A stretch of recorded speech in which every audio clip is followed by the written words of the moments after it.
Bonjour à tous, on se retrouve dans votre nouvelle étape où je vais vous parler du bon locataire et comment trouver le bon locataire. Déjà, pour savoir quoi trouver, il faut savoir ce qu'on recherche. Donc, qu'est-ce qu'un bon locataire? C'est assez simple en fait, c'est un locataire qui va vous payer, évidemment, mais qui va aussi entretenir un minimum votre logement.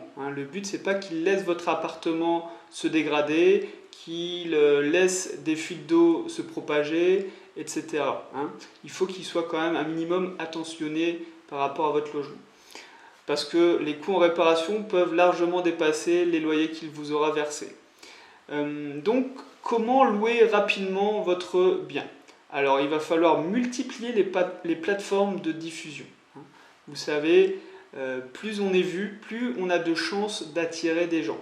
Ou alors, au contraire, si vous avez un super appartement mais que personne ne sait que vous avez un superbe appartement, personne ne viendra chez vous, malheureusement. Il va falloir travailler également votre annonce. Surtout si vous faites de la location courte durée, il va falloir attirer en fait le client. Pour ça, c'est assez facile. Regardez ce que font les concurrents. Tout simplement, regardez les meilleures annonces, celles qui vous semblent le meilleur, et demandez-vous pourquoi ces annonces-là vous semblent les meilleures, pourquoi ces annonces vous donnent envie. En général, vous allez comprendre pourquoi ça vous fait envie, et il faudra réutiliser les mêmes choses dans votre annonce. Très important aussi, ce sont les photos. Les photos peuvent vraiment multiplier le nombre de visites et le nombre potentiel de vos locataires. Comme on est tous pareils, on regarde d'abord les photos, et si les photos ne nous plaisent pas, souvent on passe à autre chose. Donc n'hésitez pas vraiment à payer un photographe une centaine d'euros pour qu'il vous fasse des photos, pour qu'il vous fasse aussi, pourquoi pas, des visites virtuelles en vidéo. Il y a aussi les visites à 360 degrés qui permet de se balader dans le bien immobilier. Tout ça, c'est aussi pour donner ces informations aux futurs locataires et pour qu'ils se rendent bien compte de quel appartement il va visiter. Parce que souvent, vous allez voir qu'il y a des gens qui vont venir visiter, mais qui vont ne pas être intéressés. Pour des choses bêtes, parce qu'ils n'auront pas vu que la fenêtre est un peu petite pour eux, ou que la cuisine est trop grande, ou que la chambre est un petit peu trop, il y a un peu trop d'angles. Donc le fait de donner des plans en 3D, et beaucoup de photos, des vidéos, ça va permettre aux gens de faire le tri également et de ne pas vous déranger pour faire des visites inutilement. Parce que ça, c'est bien la pire des choses, c'est vous déplacer ou payer une agence pour faire des visites qui n'ont aucune chance ou qui auraient pu être évitées parce que le locataire ne savait pas que X ou Y détail ne lui plaisait pas. Pour choisir le bon locataire, je vais vous partager le dossier type que je demande, toutes les pièces justificatives. Il n'y aura pas de secret, si vous êtes locataire, vous les connaissez déjà. Au niveau du feeling, parce que le locataire, c'est un être humain, il faut, très important pour moi, c'est de discuter avec lui. D'accord? Discuter avec lui pour connaître son projet professionnel. Savoir ce qu'il veut faire dans la vie. Moi, c'est souvent des étudiants et des jeunes actifs. Donc je cherche des gens avec des projets professionnels, pas des gens qui sont perdus, qui ne savent pas ce qu'ils veulent faire. Pour moi, c'est un gage quand même d'une personne qui va respecter ses engagements. Ça, c'est important. Donc il faut sentir la communication avec votre futur locataire et surtout ne pas hésiter à l'appeler pour lui demander ce qu'il fait dans la vie, tout simplement. Au niveau du bon locataire, il y a aussi les erreurs à ne pas faire. Une des erreurs, c'est de se précipiter. Je peux vous assurer que quand vous aurez acheté votre premier investissement, vous aurez envie de le vendre le plus rapidement possible et accepter n'importe quel locataire. Attention, parce qu'un locataire qui rentre dans votre bien, on ne sait pas quand il repart. Donc, si vous le choisissez mal, ça peut devenir effectivement une galère au quotidien. Un locataire qui a du mal à payer, qu'il faut relancer, un locataire qui ne répond pas à vos questions, un locataire qui fait toujours tout après. Un locataire qu'il faut relancer 4 fois pour avoir une information. Ça, c'est vraiment le locataire qu'on ne veut pas avoir.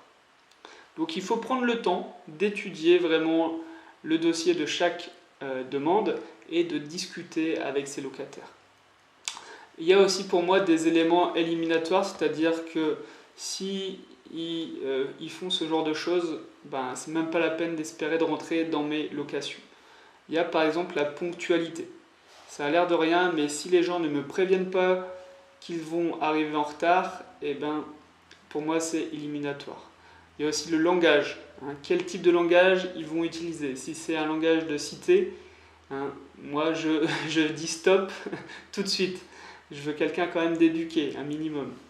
Les délais aussi pour transmettre les documents. Si dans les pièces justificatives que vous lui demandez, il met 2 semaines pour vous les envoyer, ou s'il vous envoie 3 mails pour envoyer 3 documents, c'est pas possible. Il y a un manque d'organisation. Là aussi, si, et ça c'est du vécu, s'il veut vous faire un changement de dernière minute.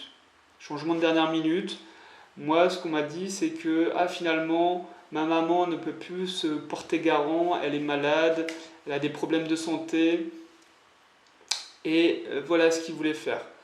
Honnêtement, je vous parle en expérience parce que moi j'ai accepté.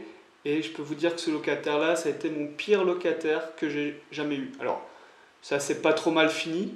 Il n'y a pas eu de problème. Au final, pas de gros problème. Il a juste ne nettoyé pas sa chambre et la colocation, c'est tout. Mais il a quand même pourri l'ambiance. Et j'aurais jamais dû l'accepter. Et ça, c'était un signe. Il a, au dernier moment, dit que sa mère ne pouvait plus être garant. C'était déjà une première excuse bidon. Ensuite, regardez aussi l'orthographe qu'utilisent les personnes quand elles discutent avec vous. Si elles vous prennent pour votre pote ou si elles vous prennent comme un adulte responsable, ça aussi pour moi c'est important.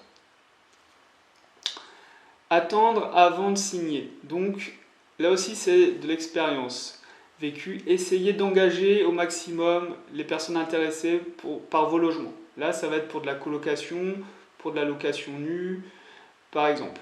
Parce que les gens, en fait, ils vont multiplier les visites.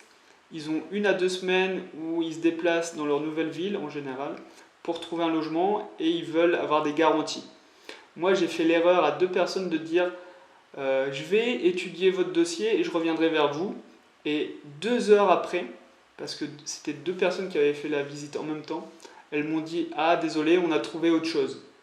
On a trouvé une autre coloc. Alors que pour moi, il n'y avait aucun problème pour les accueillir, sauf que je ne leur ai pas dit clairement oui, je vais vous accueillir. Donc je vous conseille de dire oui, je vais vous accueillir tout en sachant bien que vous allez vérifier le dossier. Ça peut vous permettre de ne pas perdre des locataires. Voilà, c'est aussi la dernière brique, ne pas rassurer le locataire que vous allez avoir en face de vous. Voilà, j'ai terminé pour cette étape. On se retrouve dans l'étape suivante où je vais vous parler de comment estimer votre futur loyer. Allez, à tout de suite.